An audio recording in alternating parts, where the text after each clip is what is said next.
Hai guys, welcome back to my channel. Nah, pada video kali ini kita akan melanjutkan pada sesi sebelumnya. Nah, di sesi sebelumnya kita membahas terkait dengan perilaku produsen, perilaku produksi dari sebuah perusahaan. Nah, keputusan-keputusan apa yang harus diambil agar perusahaan dapat memaksimalkan operasional mereka. Nah gitu guys. Nah di akhir video kemarin kita sudah bahas ternyata perusahaan itu saling kejar mengejar, saling berkompetisi untuk mendapatkan efisiensi semaksimal mungkin. Karena efisiensi itu nanti akan memberikan daya saing yang itu nanti akan membuat sebuah kemenangan ketika mereka bersaing dengan para kompetitor di pasar. Nah gitu guys. Nah artinya efisiensi ini sangat penting dimiliki oleh sebuah perusahaan gitu guys. Nah di akhir video kemarin saya membuat teka-teki kira-kira bagaimana caranya untuk mendapatkan efisiensi ini, bagaimana caranya. Nah sebelum kita mempelajari efisiensi atau memaksimalkan operasional perusahaan, kita perlu ketahui dulu istilah-istilah aneh yang ada di teori produksi ini. Nah di sini ada TP atau total product. Nah total produk itu berarti ya total produksi gitu aja ya. Terus AP ini average product. Nah ini ya produk rata-rata di setiap sekali jalan mesin itu atau tenaga kerja pada satu momen tertentu. Nah kalau MP ini marginal product, selisih pertambahan produk dari penambahan satu input tambahan atau satu tambahan faktor produksi. Jadi ketika satu tenaga kerja dia menghasilkan 5 produk, ketika ditambah 2 tenaga kerja ternyata dia bisa menghasilkan 11 produk. Nah pertambahan 5 ke 11 itu selisih 6 itu dinamakan dengan istilah marginal product gitu guys. Terus di bawah ini ada istilah-istilah aneh lagi yang diistilahkan dengan TC atau total cost. Ini biaya total, biaya keseluruhan produksi gitu ya guys. Terus ada fixed cost, ini biaya tetap. Biaya tetap biasanya dia tidak akan berubah-ubah dari satu periode ke periode lain atau dari satu bulan ke bulan yang lain. Misalkan biaya tetap itu ya kayak biaya listrik. Nah listrik itu kan pasti dibayarkan. Nah gitu ya guys. Terus mungkin bisa juga biaya sewa gedung. Nah sewa gedung itu kan pada momen tertentu, pada periode tertentu dia tidak akan memberikan tambahan atau penurunan biaya gitu. Terus ada biaya apa lagi ya, biaya tenaga kerja. Nah itu kan biasanya nilainya tetap. Nah gitu ya guys, dan lain sebagainya. Nah jika variabel cost ini contohnya ya kayak biaya bahan-bahan baku. Bahan baku misalkan ketika seseorang memproduksi sebuah produk, membuat misalkan rokok misalkan, maka biaya bahan baku tembakau, terus kertas rokok, terus saus rokok, nah itu akan mengikuti produksinya. Ketika produksinya banyak berarti dia membutuhkan bahan baku yang banyak. Nah sehingga variabel cost ini akan meningkat ketika produksi perusahaan itu meningkat pula. Nah yang keempat ini ada average cost. Average cost ya biaya rata-rata dari ragam total produksi tadi, biaya produksi itu nanti menghasilkan biaya rata-rata berapa. Nah gitu guys. Terus ini yang terakhir ada marginal cost. Marginal cost ini ya biaya yang dikeluarkan perusahaan dari satu pegawai ketika dia menghasilkan 5 produk, terus ditambah 2 pegawai. Ini kan dia menambah karyawan baru, menggaji dengan tambahan baru. Nah kira-kira selisih pertambahan gajinya itu berapa, marginal cost biayanya berapa dengan penambahan 6 produk menjadi 5 ke 11 tadi. Nah, marginal produk dan marginal cost ini ada nilai pertambahan tadi, guys. Nah, gitu ya. Mungkin lebih singkatnya nanti dapat kita ilustrasikan di slide selanjutnya dengan grafik-grafik yang lebih sederhana, gitu, guys. Nah, ilustrasi kali ini ada sebuah grafik kurva biaya total. Nah, di sini ada istilah-istilah yang sudah kita bahas sebelumnya, ya ini adalah TC atau biaya total. Nah, ini nih. Terus ada TVC atau total variable cost. Terus ada TFC, total fixed cost. Nah, total fixed cost ini nanti dia akan tetap garisnya akan horizontal seperti ini. Karena apa? Karena pada periode tertentu membayar gaji pegawai dengan total pegawai yang tetap, itu gajinya yang dikeluarkan pasti akan tetap, biaya gaji itu akan tetap. Terus biaya untuk sewa gedung, sewa tanah itu kan tetap pada 1 tahun atau 1 periode tertentu. Nah, sehingga dia nanti biayanya akan tetap. Nah, dia horizontal. Terus atasnya itu ada yang namanya TVC. Nah, kenapa TVC kurvanya mengikuti TC? Karena apa?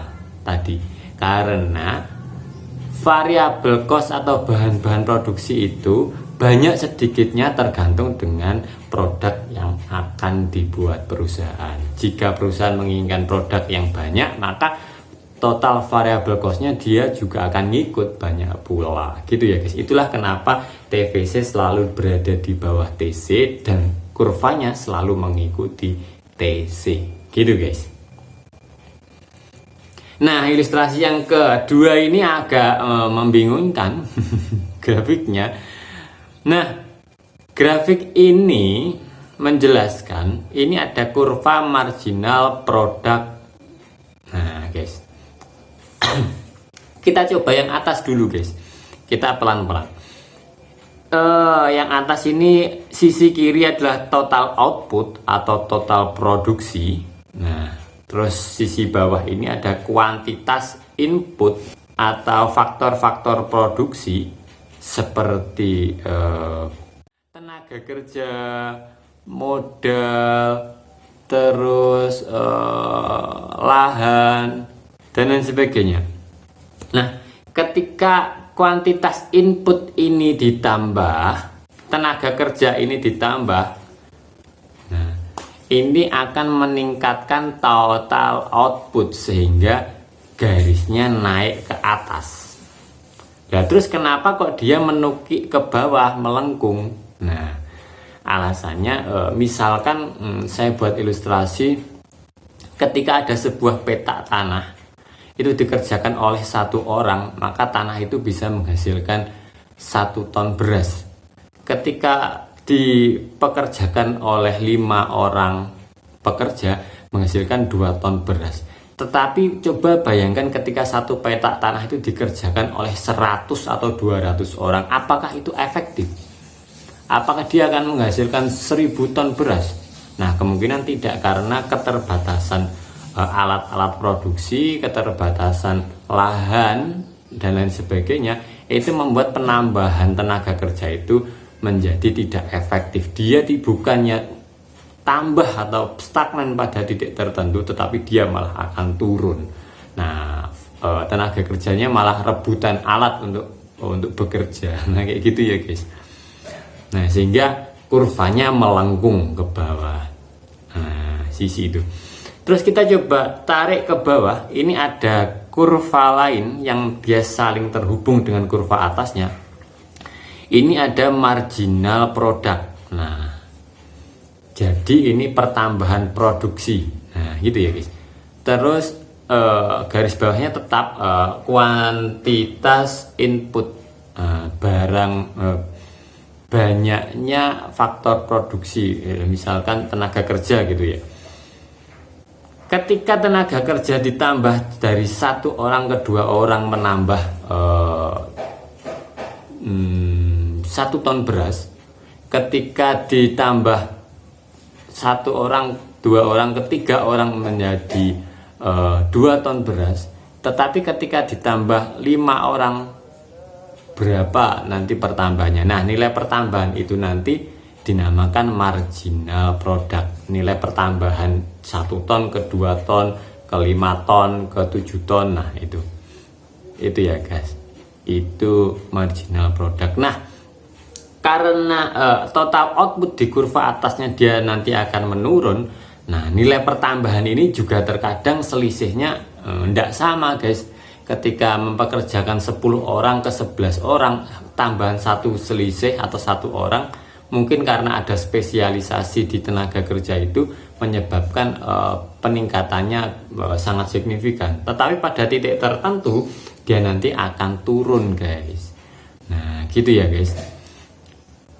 Sehingga memungkinkan penambahan tenaga kerja itu bukan menambah tingkat marginal produk, tetapi dia akan turun. Nah, gitu. Nah, lalu pertanyaannya, di situ ada titik merah, itu titik apa? Nah, itu adalah titik efisiensi atau titik puncak perusahaan harus menetapkan total produksinya. Nah, pada titik itu, pada tenaga kerja segitu, pada total output segitu, itu adalah keputusan yang sudah maksimal. Ketika perusahaan memaksakan untuk menambah tenaga kerja ke kanan, maka itu nanti akan memberikan total output yang bertambah, tetapi marginal produknya menurun. Nah, sehingga itu dikatakan tidak efisien guys, atau tidak efisien.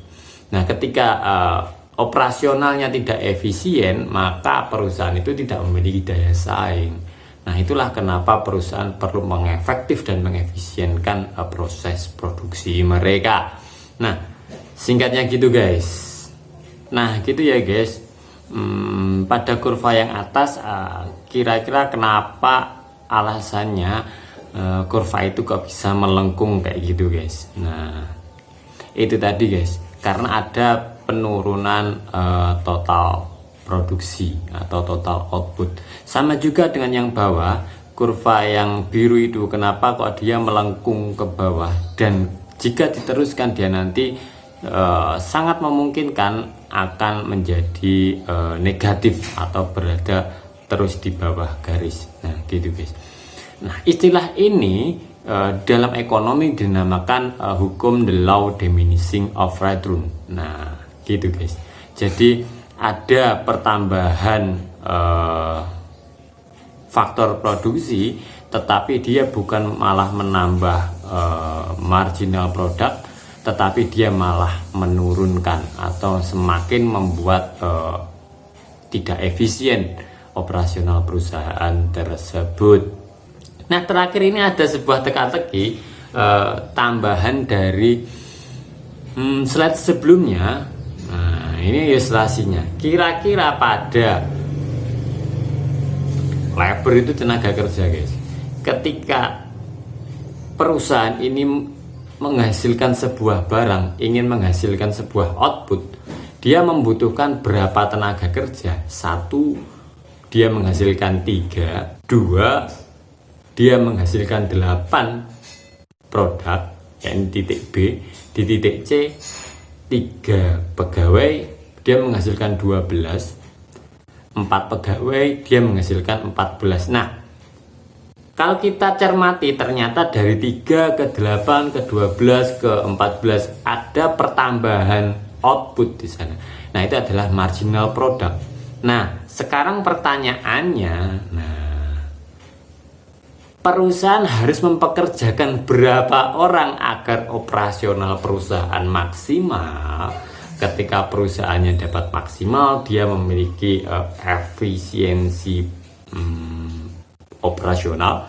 Ketika dia dapat mengefisiensi operasional perusahaan, dia memiliki daya saing dengan harga yang lebih murah. Ketika harganya lebih murah dan kualitasnya bagus, ketika dimasukkan ke pasar, dia akan memiliki daya saing dan menjadi kompetitor yang unggul. Nah, sekarang teka-tekinya di sana. Perusahaan harus mempekerjakan berapa orang agar operasional perusahaan maksimal. Gitu guys. Nah, yang terakhir ini ada kurva isoquant guys. Kurva isoquant ini filosofis dasarnya sama kayak kurva indifferent. Teman-teman dapat nge-view video saya sebelumnya dengan istilah kurva indifferent pada teori konsumsi. Nah, itu filosofis dasarnya sama, perbandingan atau kurva yang menunjukkan seluruh kemungkinan kombinasi input yang menghasilkan output yang sama. Nah, berarti input pada perusahaan ini adalah faktor produksi. Faktor-faktor produksi itu bisa juga tenaga kerja, modal, dan lain sebagainya. Nah, kita istilahkan yang kiri ini adalah modal, sedangkan yang kanan itu adalah, atau yang bawah itu faktor tenaga kerja. Nah, artinya dia ketika berada di titik A, dia membutuhkan satu tenaga kerja dan 2 modal, mungkin 2 juta modal, misalkan kayak gitu. Dia menghasilkan produk di titik A. Tetapi ketika dia berada di titik C, berarti dia membutuhkan 3 juta modal dan 2 tenaga kerja.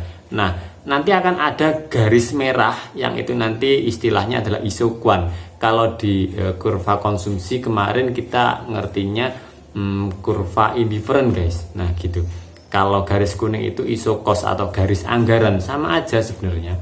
Istilahnya kayak gitu. Jadi untuk kalian yang ingin belajar ini lebih dalam, mungkin bisa nge-view video saya dengan judul kurva indifferent. Oke, singkatnya gitu aja guys terkait kurva isoquant dan isokos. Oke, terima kasih untuk video kali ini. Singkat aja agar videonya nggak terlalu panjang. Bagi teman-teman yang menganggap video ini bermanfaat, teman-teman bisa bantu like, share, dan subscribe channel ini. Sampai ketemu di video selanjutnya. See you.